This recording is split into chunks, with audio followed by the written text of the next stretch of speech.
октябре 2021 года на базе школы номер 30 был открыт школьный военно-спортивный клуб.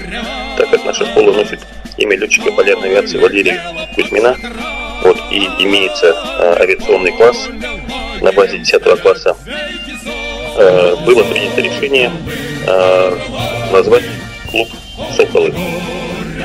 В клубе ребята изучают огневую подготовку, медицинскую подготовку, химзащиту, занимаются рукопашным боем, а также изучают туристическую технику,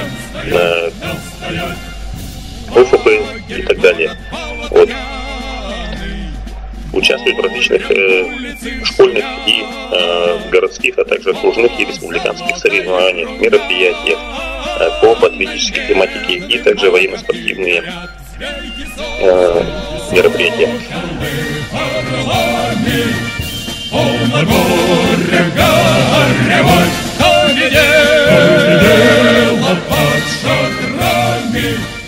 Ребята у нас занимаются с 7 по 11 класс, детям это очень нравится.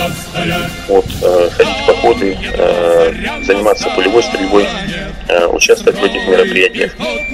Мы также очень тесно сотрудничаем с Ассоциацией ветеранов боевых действий, с Гребенником Николаем Григорьевичем, Сергучевым, Амосовым Олегом Ивановичем. И дети, ребята, многие собираются поступать в военные учебные заведения, и готовятся также к службе в армии. На базе нашего клуба мы организовали также вокально-инструментальный ансамбль «Соколы». Но это уже совсем другая история. Поэтому всем пожелаем хорошего настроения, бодрости духа и до новых встреч. Настрой пойдет стеною и прокатится. Ура!